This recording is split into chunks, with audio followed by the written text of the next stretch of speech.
All right. It's been a while. Took a break from social. Gonna kick off a live.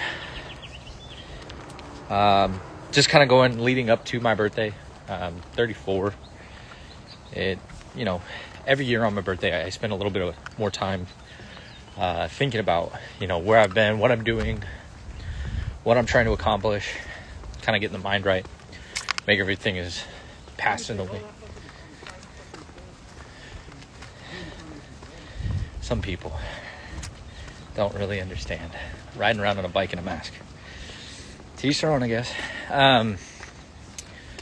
So it's been a little bit more time, kind of planning out the next year, where I want to go, what things I need to work on.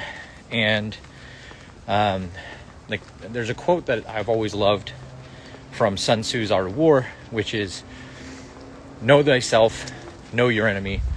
Doesn't matter if it's 1,000 battles, you'll claim victory.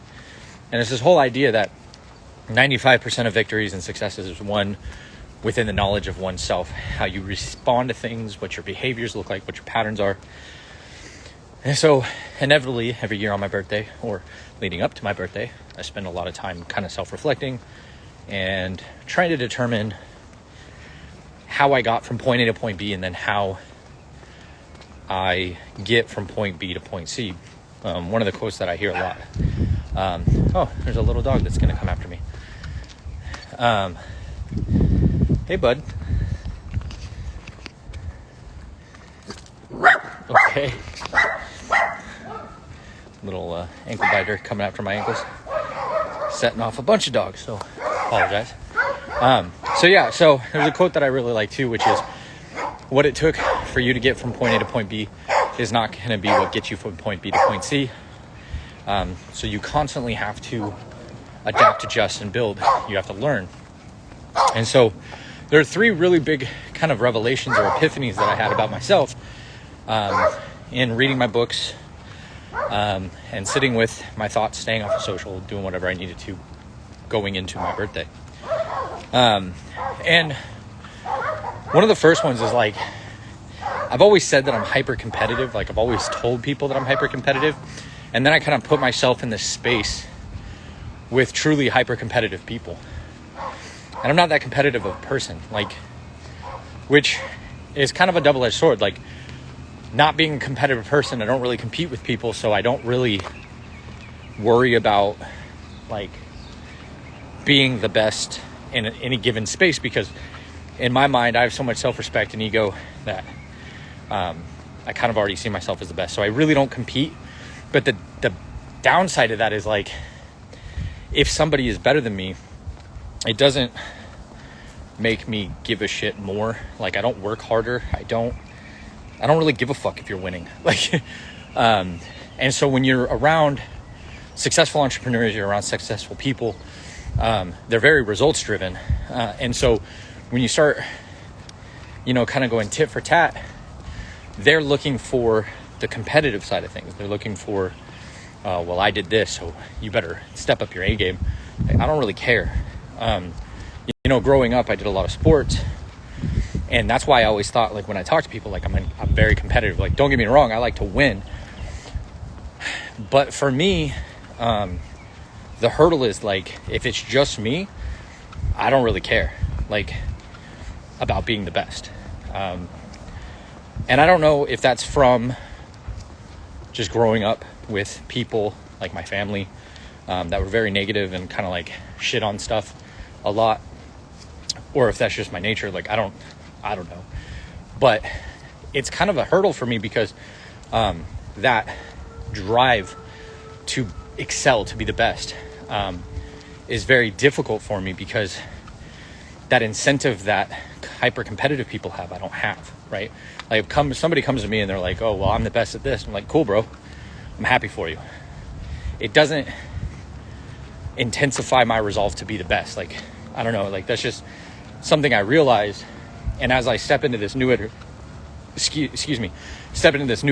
of what I want to do, and think about the new vision that I have, all this other stuff, I realized that once I decided to do what I want to do and start expanding on that, there's a lot of other people in that space already doing that, which is very beneficial for me because I can learn from that. And a lot of people that are hyper competitive, they're like, oh, well, they're your competition, you're gonna have to fight with them. And I just don't see it that way. So I don't feel the pressure of somebody like chasing me from a competitive space to incentivize me to, you know, grow, build, or whatever. Like, I don't feel that. And in talking with a lot of guys that I respect, they do feel that. And there's very much a masculine nature to the competitive spirit and the competitive edge and wanting to excel or whatever. And so when I say I'm not competitive, like if I went toe to toe with somebody and I lose, I'd just be kind of like, okay, cool. And the idea of winning does not entice me enough if I don't care about that person. Like if I personally don't care about what I'm doing, it doesn't matter to me so much that I'm the best in that space, because I just don't give a shit. Which brings me to the other thing that I have is like, I'm a collector of knowledge, but not mastery. And I think that this is also part of the lacking competitive spirit, is like, I can't get obsessed about shit. Like I don't, maybe for a moment, maybe for a little bit, but like I don't fanaticize and I don't obsess about stuff. And so I have quite a bit of envy because I don't know how to cultivate this with people that I respect and people that I'm around, because they can like laser focus, zero in on shit and spend hours upon hours upon hours mastering that craft. And I've never been able to do that. Aaron Nash recently talked about how he sold his books and he like reached out to 715 people in a single day talking about this book, and how he became singularly focused about reaching out to people and talking about this book. And it created a point of introspection for me of like reading that, and I'm like, fuck. Because he straight up said, he's like, when was the last time you spent an entire day doing one thing? And the reality is, I don't have the attention span, or I've never cultivated the attention span of literally focusing on a single task for an entire fucking day. And I started to think about it. I'm like looking at every skill set that I have.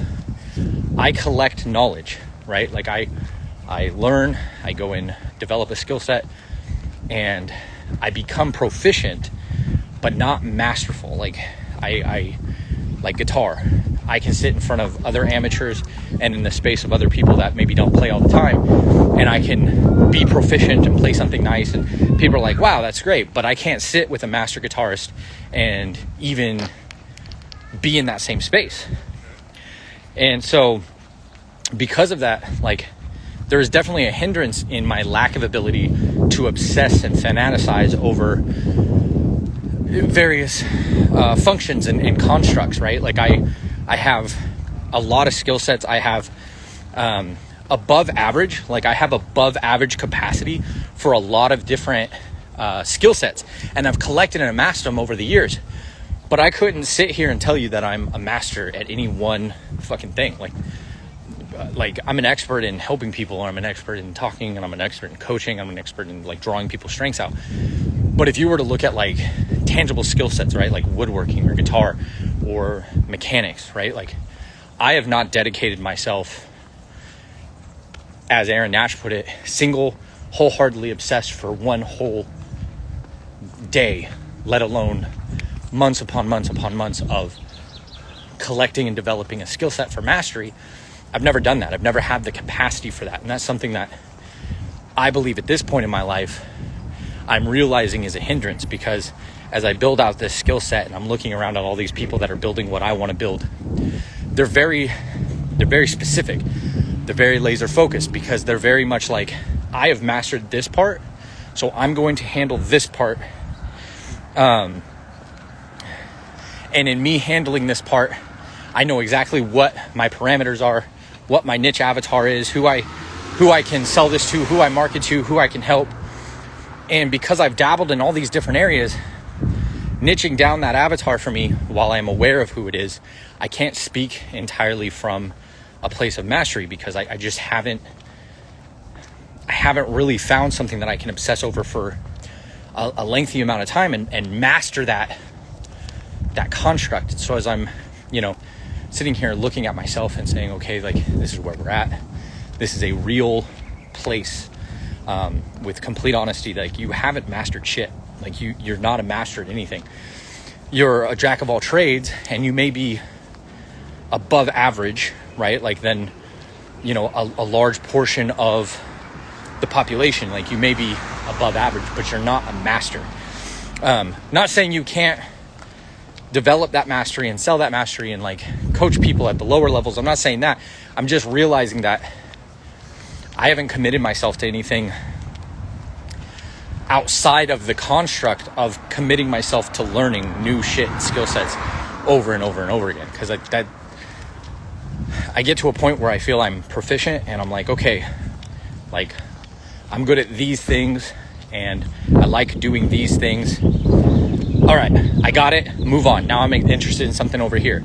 All right, I get it and I move on. So I become, if you were to look at the levels of like beginner, novice, intermediate, advanced, expert, or right, they're not expert, but like master, right? I tend to commit myself up to the point of intermediate, advanced, and I just completely skip mastering the construct, right? Like I don't commit myself to a degree where I'm like, oh, I'm a master builder, right? Like I'm working, like for my birthday, I was working on my Nissan. The things that I do on my Nissan and the things I do with my hands and the things I build, not a lot of people can do it. I know that because I have conversations with people in my neighborhood and around me that they legitimately cannot fathom taking apart a car and rebuilding a car. It just doesn't click in their mind. But am I a master mechanic? Fuck no. By any stretch of the imagination, I'm not a master mechanic. I'm not a master fabricator. I'm not a master handyman. I'm not a master. And so that was a really big kind of aha moment, coupled with me not really being a competitor. Like, I'm not a competitive person. You couple that and I realized what it is. I don't want to suck at stuff, but I have no desire to be the most amazing person, trophy. I don't give a shit about accolades. I don't give a shit about, like, that stuff doesn't fire me up. The thing that fires me up is I want to be a Boy Scout, for lack of a better term, where like my friends are like, I need you, and I have the skill set, the capacity, and the drive to go and do that for them and serve that purpose and be an asset to them. But selfishly, it leaves me with a shit ton of things that I can do proficiently and at an advanced level, but I can't sit here and leverage those as accolades or leverage that as like I'm a master over here, so like you should listen to me or whatever, right? So that was kind of a big kind of epiphany of like, okay, I'm not competitive by way of like hyper competitive. I collect knowledge and skill sets to a degree where I'm functional, but never to a degree that I would say I'm masterful. And that's a sliding scale, obviously, because to a beginner, the advanced might look masterful, but to a master, he looks like a beginner. So you have to kind of look at that. But then the last epiphany that I really had is that I'm easily satisfied. Like, Ed Milet says, be blissfully dissatisfied. And I really love that term, blissfully dissatisfied, because it's realizing that you are blessed. It is realizing that you have come a long way. It is realizing that you have achieved and have been provided a lot. But there's another level that you can get to, and you should be dissatisfied enough to avoid being complacent. And I really like that. However, my ability, my capacity for pulling myself out of complacency is very small, right? I have big dreams, like all the way up here. I have big visions. I want to change the world. I want to do all this stuff, right? And I believe God put that on my heart. But I'll get like down the block and be like, oh man, that was successful. I'm good. I'm happy. I made it happen. I'm good here. I don't know why I do that. Now, I don't have the answers to solving these things, but as I go through the next year, moving into 35, some areas that I'm really going to be focusing on is really developing that competitive spirit. I want to be competitive because I feel like there's a switch there. I'm going to get attacked by this little dog again. Shouldn't have walked in the same circle. There's a switch there that hyper competitive people can flip that I don't have. And it's a powerful asset to be able to flip that switch, because you could be put into a position where you're up against 5-6 people, and whereas where I'm at right now with the non-competitive space is I'm just kind of like, cool, bro, I'm excited for you, as opposed to the hyper-competitive individual.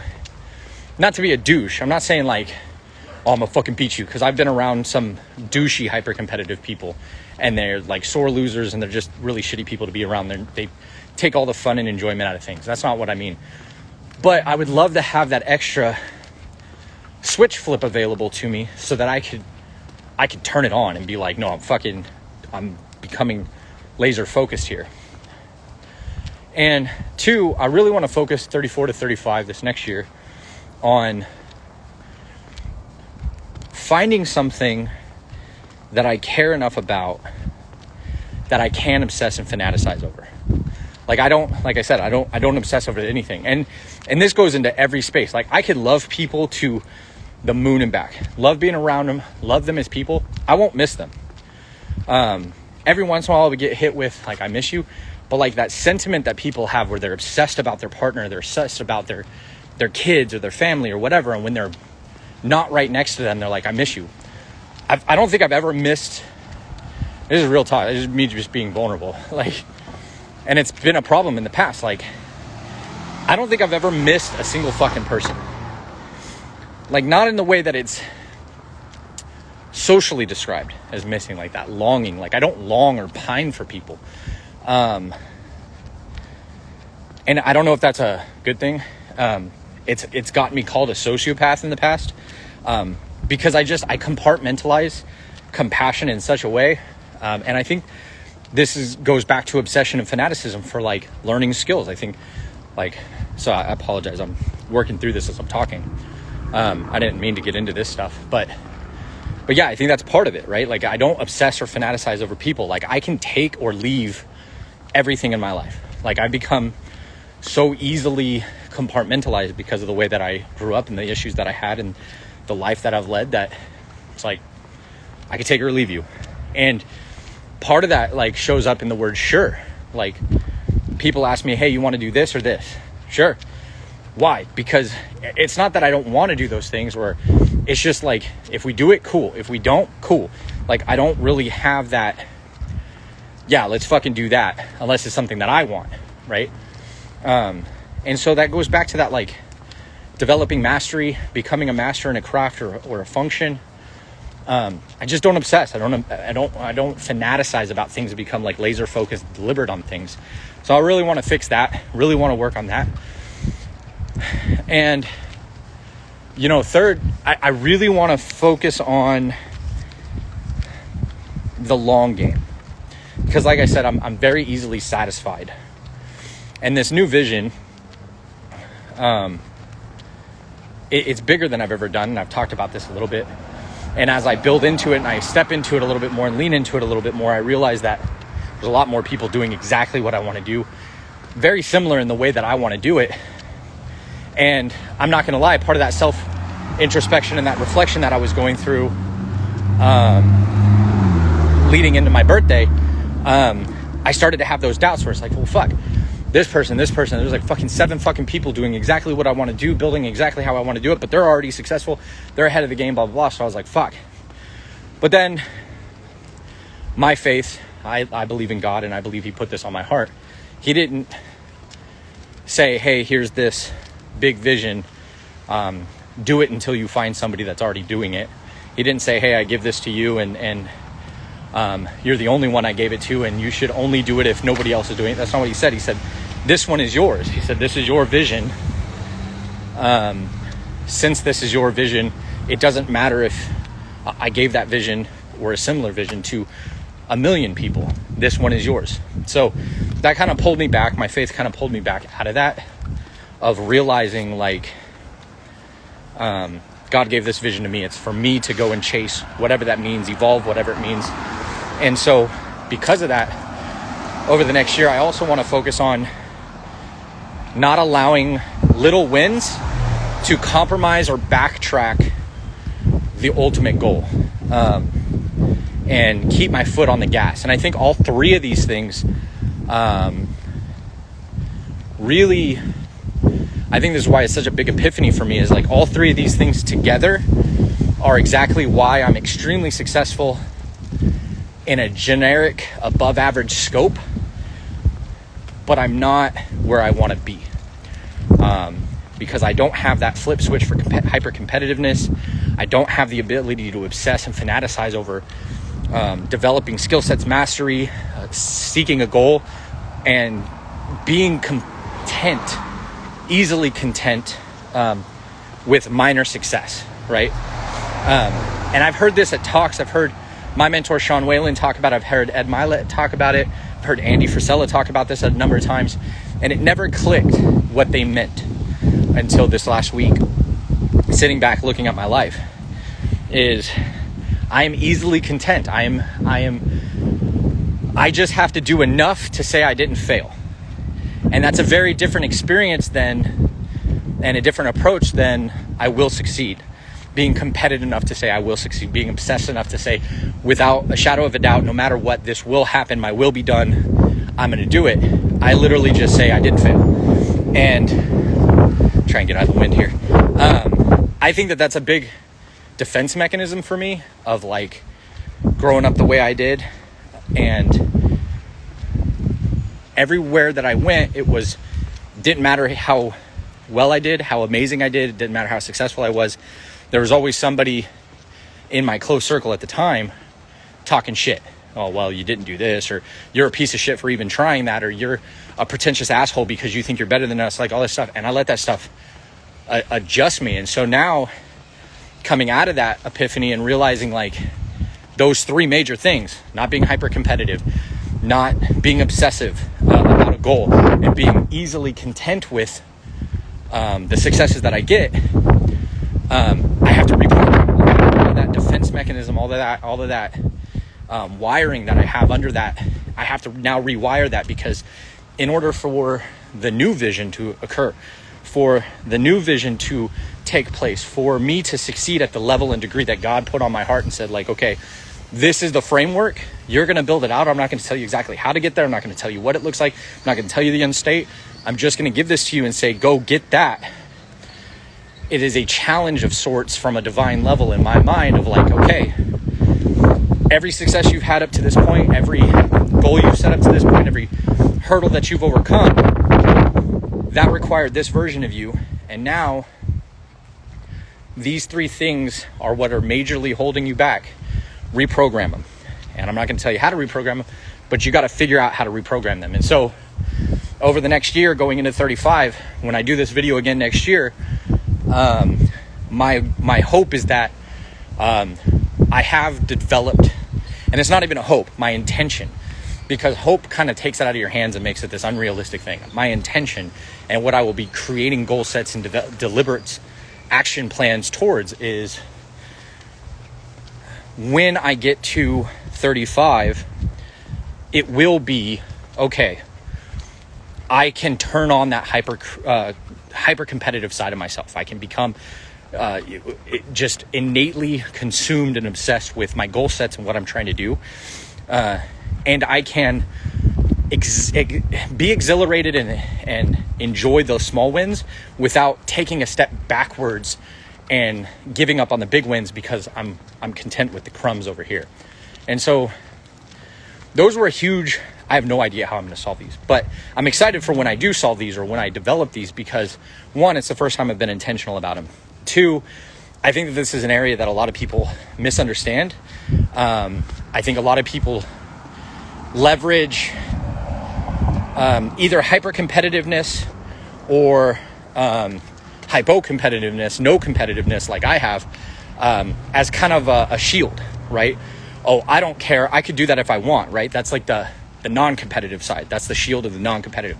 I could do that if I want. I just don't want to. Well, if you would, you could. And if you would and you could, you would. Like it doesn't make any sense. Versus the super competitive is a lot of guys, and this was my vice, is I would say, oh, I don't get involved because I'm super competitive and I take all the fun out of it and blah, blah, blah. It's like, no, the reality was I was scared of the failure of trying and failing, and then so I use hyper competitiveness as my shield. So I'm gonna try and be more intentional and have that switch that I can flip. I want to get to a point where like I can truly sit for hours upon hours upon hours of developing a skill set and mastering a skill set. So come 35, I've put more hours in a year into a single focus or a single construct than I have in 10 years of time. And then, get to that point where I like this win here, but I got this over here that I'm going to, and I'm not going to lose sight of that just because I'm celebrating this here. Okay, I celebrated it, right? I did this. I've done that, just being completely vulnerable. I've done that in relationships. I've done that with friends, family. I've done that with my health and fitness. I've done that with every business that I've ever built, where this is not failure, but it's not the mark that I set, and I calibrated my acceptance level to be not failure, as opposed to calibrating my acceptance level to success. And like I said a moment ago, I've heard so many speakers talk about this, and I never understood it until I sat and I sat with my demons for a bit, and I got real vulnerable and honest with myself going into my birthday. Like, it is a very different world setting your mark on success versus not failure.